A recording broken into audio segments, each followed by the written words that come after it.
네, 마켓 인사이드 시간입니다. 시장에서 우리가 주목해볼 만한 갖가지 이슈를 심도 깊게 분석해보는 시간인데요. 오늘 이 시간은 KTB 투자증권의 최현기 이코노미스트와 함께하겠습니다. 안녕하세요. 예, 안녕하세요. 네, 앞서서 헤드라인을 통해서도 전해드렸는데 G20 정상회의가 또 러시아에서 개최가 되게 됩니다. 특히나 미국의 양적 완화 축소와 관련해서 선진국과 신흥국 간의 온조 차이가 또 발생할 수 있을 텐데요. 이번 G20 정상회의의 주요 관전 포인트부터 살펴주시죠.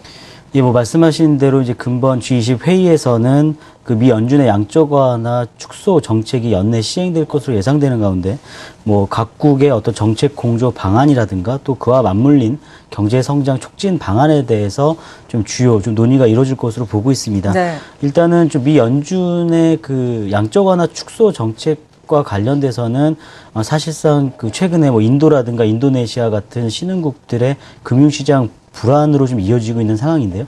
외국인 자본 유출이 좀 다시 한번 또 크게 일어날 가능성이 좀 높다고 보고 있고요. 또 하나는 물론 이제 최근에 선진국 경기 회복 기대감이 높아지고 있는 것은 사실입니다만 과거처럼 선진국 경기가 좋아지면서 다시 그걸 신흥국 경기가 떠받치는 어떤 일종의 좀 낙수 효과를 기대하기에는 아직까지는 좀 어려운 상황이기 때문에 여전히 그 선진국과 신흥국 간의 좀 디커플링 현상은 좀 지속될 가능성이 높다라고 보고 있고요. 마지막으로 이제 시리아 사태 관련돼서도 상당 부분 좀 논의가 이루어질 것으로 예상이 되고 있는데요.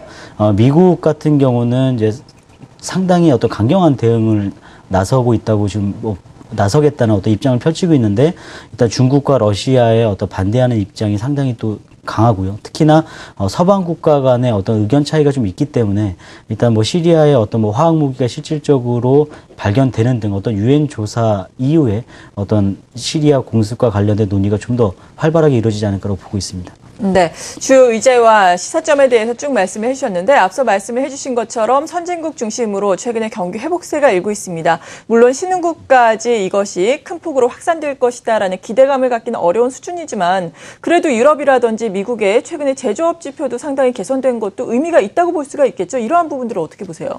예, 그렇습니다. 그러니까는 최근에 이제 하반기 글로벌 경기 회복에 대한 사실은 불확실성이 좀 상당 부분 자리 잡고 있는 것이 사실인데요. 네. 왜냐하면 미 연준의 양적 완화 축소에 따른 어떤 일정 부분 그 경제 성장의 속도가 좀 조절될 가능성이 있기 때문에 미국을 제외한 유럽이라든가 중국과 같은 어떤 경제에 대한 어떤 경기 회복 기대감이 높아지면은 좀 센티멘탈 측면으로 봤을 때는 좀 상당 부분 지지를 받을 수 있는 부분이다라고 말씀드릴 수가 있겠고요. 제조업 유럽의 제조업 지표가 상당히 호전이 되고 있고 여기에 소비 심리와 같은 체감 경기도 같이 동반 개선되는 모습을 보여주고 있고 특히나 2분기 GDP 유로존 2분기 GDP가 2분기를 기점으로 상당 부분 장기간 어떤 침체 국면에서 벗어나고 있다는 측면에서 봤을 때는 좀 긍정적이다라고 말씀드릴 수가 있고요. 중국 같은 경우도 사실상 2분기까지만 해도 경착륙 우려가 상당히 높았었는데 최근에 PMI 제조업 지수라든가 어떤 실물 경기의 어떤 반등하는 모습 이런 것들로 인해서 좀 연착륙 기대감이 상당히 높아진 것으로 이렇게 판단하고 있습니다. 네. 그렇다면 보다 자세하게 지표를 살펴보면서 특히나 유로존을 중심으로 좀 경기에 대해서 도움 말씀을 들어보면 좋을 것 같거든요. 말씀해 주신 것처럼 여러 가지 경제 지표가 상당히 좋아지고는 있지만 그래도 유로존이 원체 안 좋았으니까 이것에 아주 큰 의미를 아주 큰 기대감을 갖기는 또 어렵다라는 시각도 있는데 구체적으로 어떻게 봐야 될까요?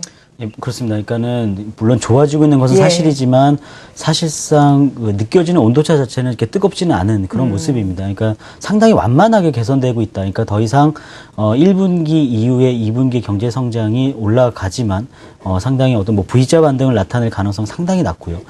상당히 완만한 기울기로의 어떤 경제 성장 패스가 좀 그려지지 않을까라고 좀 예상을 하고 있는데요.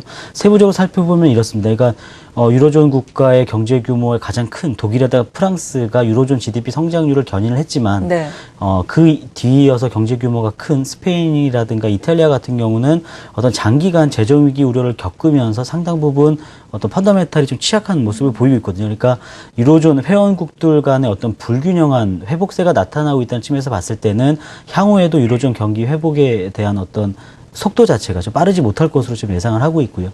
또 하나는 민간 부분의 소비라든가 투자 이런 어떤 내수 경기가 좀 유로존의 어떤 회복 시작이 좀 덜 되고 있다는 측면, 이런 것을 봤을 때는 물론 뭐 내년에는 뭐 1% 정도의 성장을 보일 것으로 예상을 하고 있습니다만, 네. 여전히 좀 기저 효과에 그치지 않을까라고 좀 예상을 하고 있습니다. 네. 이런 가운데 또 22일 통화정책 회의가 열리게 되고 드라기 총재도 기자회견을 하게 됐는데, 여기에서는 또 어떤 변화가 있을까요? 아니면 기존의 스탠스를 그대로 유지를 할까요?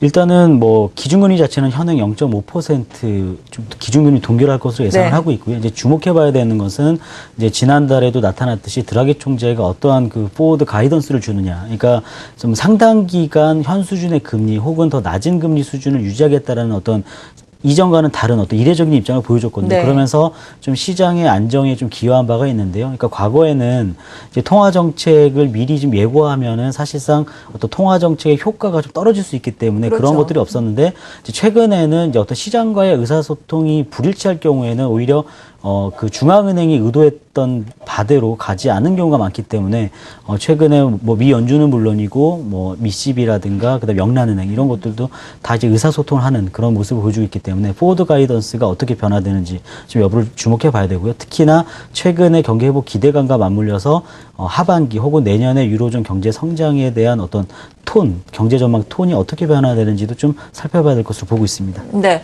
그리고 뭐 가장 큰 이슈라고 할 수 있는 것은 미국의 과연 양적 완화 축소가 언제 어떻게 진행이 되느냐 이 여부일 텐데, 이것을 또 영향을 줄 수도 있는 고용 지표가 이번 주말에 발표가 되지 않습니까? 고용 지표는 어떨 것으로 예상을 하시고, 이에 따라서 뭐 연준의 스탠스는 어떤 변화를 일으킬 것으로 예상을 하세요? 예, 일단은 뭐 근본적으로는 이번 주에 발표되는 8월 고용 보고서가 상당 부분 그 테이퍼링에 대한 어떤 결정적인 힌트를 줄 것으로 예상을 하고 있는데요. 네. 일단 시장 컨센서스는 신규 고용이 한 18만 명 정도 증가를 하고, 실업률은 전월과 동일한 7.4% 수준에 머무를 것으로 지금 예상을 하고 있습니다.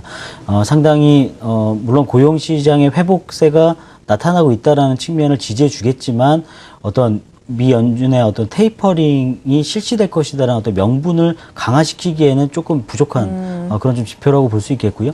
특히나 최근 들어서 이제 테이퍼링 우려가 높아지면서 그에 수반되는 금리 상승 이로 인해서 주택 시장이 좀 단기간 조정 기간을 거칠 가능성이 높기 때문에, 이러한 측면으로 봤을 때는 물론 미 연준이 9월 달에 뭐 테이퍼링을 시행할 수도 있겠지만, 예. 시행한다 하더라도 규모 자체가 크지 않은 가능성이 있고요. 네. 또 9월이 아닌 뭐 10월이나 12월에 테이퍼링이 시행된다 하더라도 어떤 시기 자체에 대한 문제는 좀 아닌 것 같고, 이제 예. 어떤 속도, 어떤 규모로 줄일 거냐. 그래서 시기가 늦어지면 당연히 첫 부분에는 규모가 클 수밖에 없겠고요.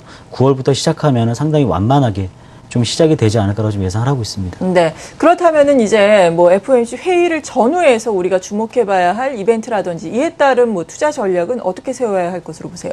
일단 9월 달에 이제 FOMC 회의를 제외한 나머지 이슈들을 말씀을 드리자면, 일단은 뭐 부채 한도, 미 부채 한도 증액 협상 얘기가 있을 거고요. 네. 일단 9월이 지나서도 사실상 좀 룸은 좀 있는 것으로 보고 있습니다. 하지만 과거처럼 민주당과 공화당이 어떤 자기 당의 이익만을 위해서 어떤 벼랑 끝 전술을 계속 시행을 하게 되면 2011년에 있었던 어떤 부채 한도 증액 협상이 교착 상태에 빠지면서 S&P의 신용 등급을 강등했던 어떤 그런 트라우마를 연상시킬 수 있다는 점에서 봤을 때는 일단은 좀 우려되는 부분이 있고요. 네. 하지만 뭐 디폴트 사태로 가는 최악의 사태로는 가지 않을 것 같고요. 완만하게 좀 합의가 이루어질 것으로 보고 있습니다. 상당 부분 연초 재정접의 협상 과정에서의 어떤 큰 틀에서 합의가 이루어졌기 때문에 아무래도 뭐 크게 줄다리기를 하지 않는 이상은 완만하게 10월 중 합의가 될 것으로 예상하고 있고요.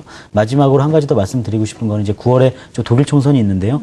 일단은 무난하게 뭐 메르켈 총리가 이끄는 정당이 승리를 하게 되면 정치적 불확실성은 상당히 완화가 되겠지만, 그 전후로는 어떤 지금 최근에 뭐 포르투갈 전국 불안이라든가 이런 것들로 인해서 좀 일정 부분 좀 정치적 리스크가 좀 다시 발생할 가능성, 이런 부분들은 좀 염두에 두시는 것이 좋을 것으로 보고 있습니다. 네. 오늘 이렇게 마켓 인사이드는 시장의 주 변수가 될 만한 이벤트를 이코노미스트는 어떻게 해석하고 있는지 자세한 분석 들어봤습니다. 함께해 주신 분은 KTB 투자증권의 최현기 이코노미스트였습니다. 감사합니다. 예, 감사합니다.